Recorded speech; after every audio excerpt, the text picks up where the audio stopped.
Bueno, sin más, le leo el texto que he preparado y que se abre con un epígrafe de Mario Montalbetti que dice: en una época en que todos generan contenido, lo primero que no hay que generar son contenidos.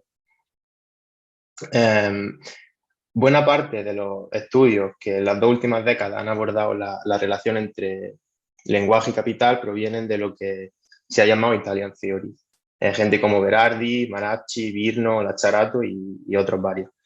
Por ahora no me interesa tanto abordar en profundidad estos estudios que podrían, y bueno, de hecho pueden y se han problematizado, sino apuntar hacia la tesis general de estos estudios. Esto es que el intercambio comunicativo cobra cada vez mayor peso en el intercambio económico, con el progresivo desplazamiento, al menos en Occidente, del trabajo despersonalizado con las manos, que sería el trabajo típico de la fábrica fordista, hacia lo que Berardi llama una mentalización del contenido del trabajo. Bueno, a este momento del capitalismo tardío a lo que el propio Berardi hace referencia con el término semiocapitalismo. La consecuencia para el lenguaje de esta cada vez mayor imbricación con el capital es su progresiva concepción como únicamente herramienta comunicativa, ¿no? Es decir, su limitación a menos valor de cambio dentro de este capitalismo multinacional, ¿no? Bueno, entre otros adjetivos que podamos ponerle. Bueno, por ahora insistir solamente en eso, en la mayor imbricación entre capital y comunicación. Eh, bueno, con ese y con el epígrafe de Montalbetti en mente podemos pensar en varias preguntas, si nos centramos ya un poco en lo estético. Y bueno, pregunto, ¿es deseable, atendiendo a lo dicho, participar desde lo estético con más contenido, producir discursos comunicativos plenos, con significado estable, que comuniquen en definitiva? La solución es, por el contrario, permanecer en los terrenos del silencio o del ruido. Bueno, creo que vamos a poder responder a estas preguntas en un momento. Sabemos con Rancière que la arte y la política, en el sentido del filósofo francés, tienen la potencia de hacer que aquellos cuya voz no era escuchada tomen la palabra de forma plena. En los términos de Rancière, la literatura puede redistribuir lo sensible mediante la incorporación al discurso de lo que no era más que ruido indistinguible. Y bueno, me interesan especialmente estos dos términos, discurso y ruido. Así, la literatura puede alterar el orden policial, otro término de Rancière, mediante este orden policial encargado de dejar cuerpos oscuras, sin posibilidad de voz y por lo tanto sin posibilidad de intervenir en lo común. Bueno, no he entrado demasiado en Rancière porque creo que igual se trabaja incluso en esta mesa y si no durante la jornada se va a trabajar seguramente bastante. Así que bueno, si quedan dudas seguro que podemos preguntarlas al final. Bueno, creo que es pertinente hacer una aclaración relevante y es que el discurso, tal y como yo lo concibo, no es puro lenguaje, sino lenguaje utilizado de cierta manera. La palabra que pronuncian aquellos que tienen voz lleva consigo lo que he llamado su propia promesa de completitud, es decir, de un significado pleno y estable. No, el discurso, en definitiva, digamos, crea contenido o promete comunicar. Por eso, cuando Rancière comenta la toma del logo de unos plebeyos en un relato que, de nuevo, tampoco voy a entrar mucho, pero bueno, si sobra tiempo podemos también comentarlo después. Rancière habla de un relato en el que unos plebeyos toman la palabra, digamos, y se incorporan al discurso. Pero esa incorporación no es, digamos, cierto tipo de incorporación en el que, cito, imitan los actos verbales de los patricios. ¿No? Digamos que esta incorporación al discurso no es una toma cualquiera de voz, sino que es una mímesis de la palabra del poder. Bueno, esta particularidad del discurso es por lo que Judith Butler abre la vía a formas de expresión que no supongan incorporaciones plenas. Y bueno, leo. La clave, dice Butler, no es convertir todo el ruido en discurso. De nuevo, Butler también menciona estos dos términos, ruido y discurso, que insisto, son interesantes, sino subrayar el potencial crítico del ruido. Desde luego, cuando se llama ruido el discurso de los marginados, podemos ir y replicar. No, esto es discurso, atiende. Que bueno, esto sería, digamos, la idea de disenso de Rancière, de incorporar desde el ruido al discurso, ¿no? Con esta redistribución de lo sensible y demás, ¿no? Pero sigue Butler. Pero también querríamos decir, existen otras formas de expresión política que no se amoldan al discurso, que prosperan en la frontera entre discurso y ruido.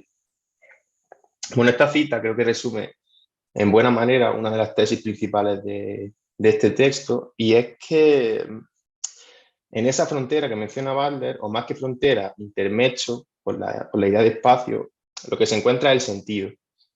Y bueno, creo que a esta altura es útil irse al chat y mirar la aclaración gráfica que he puesto, que igual creo que ayuda un poco. Digo que sentido, este sentido, digamos que está en esa frontera, entendido de una manera particular desde Mario Montalbetti, de nuevo, esto es como dirección que encalla en el significado. Es en ese sentido que muere la significación, digamos, cuando hay significado o discurso, no hay sentido, ¿no? Porque lo que hay en ese caso es efectivamente significado. Digo que es en ese sentido donde hay que buscar lo político de la escritura que se mueve entre ambos polos, ruido-discurso, porque creo que es el elemento clave para responder a las preguntas que hemos planteado antes. El sentido, tal y como aquí se entiende, abre un hueco, una tercera vía entre discurso y ruido. Me parece que al sentido, entendido así, a lo que hace referencia Mieke Val, cuando en un artículo fantástico que se llama Arte para lo político, cuando propone que el arte solo crea un espacio político cuando logra hacer que, y cito, el significado trabaje sin ser transmitido, ¿no? Digamos, y ese significado sin transmisión creo que es el sentido, tal y como lo hemos comentado. Bueno, con estas dos nociones en mente, creo que se hace más sencillo abordar el árbol de Saussure y bueno, generar toda la obra de Libertela que, digamos, transita por territorios bastante parecidos al árbol de Saussure. Bueno, este libro, publicado en el 2000, es un espacio ejemplar de trabajo narrativo en el que hay un esfuerzo notable para que el lenguaje no comunique, digamos, no arribe a significado estable. Es, por decirlo de otro modo, un gran ejemplo de trabajo con el sentido, ¿no? Insisto, de la forma en la que lo venimos entendiendo.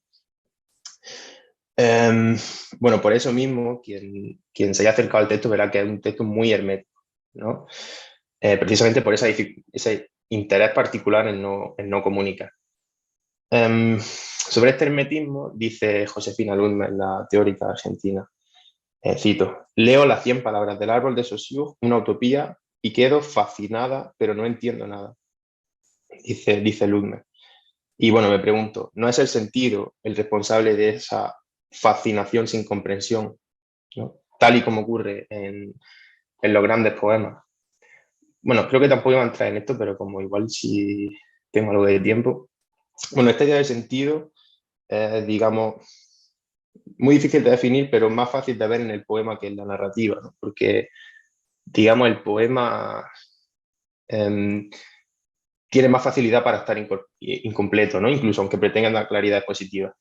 La narrativa, en cambio, digamos, se encuentra más frecuentemente con el contenido, con la comunicación, con lo completo. Y bueno, de nuevo, si sobra tiempo, igual podemos comentar esto un poco más. Debido a la dificultad dificultad evidente de abordar en profundidad una obra como esta, en este espacio tan reducido, me voy a centrar en 2 párrafos, que son los que tienen en el documento, creo que fundamentales para pensar mi propuesta y paradigmáticos, creo, para la interpretación de la obra. El primero, que es central en el texto, y el segundo, aparentemente menor. En este primer párrafo se dice, en boca de un apócrifo de nombre Jean Paul, bueno, esto del apócrifo, si se han acercado al texto verán que es también muy frecuente y muy interesante y bueno, se ha trabajado también bastante a nivel teórico. Dice este tal Jean Paul, si los hilos de la aldea hoy son invisibles por satelitales e inalámbricos, el arte será doblemente invisible y silencioso en esa red. Y la literatura siempre un fantasma, siempre un poco ilegible entre las líneas de mercado. Esa aldea que imagina Libertela es curiosamente similar al mundo que describe Bifo con el mencionado, Bifo Berardi, perdón, con el mencionado término semiocapitalismo. Antes, Libertela, que también está ese fragmento en el documento, nos ha dicho que su aldea global está atada, amordazada por los hilos de la comunicación instantánea. Bueno, los hilos de nuestra aldea Esto es los flujos semióticos, que bueno, es un término este de Guattari, que también trabaja la Charato, en el que creo que no voy a entrar. Bueno, estos hilos o flujos semióticos, digamos, son los responsables de la comunicación instantánea, de la comunicación globalizada, ¿no? Y son también invisibles, evidentemente, por satelitales inalámbricos.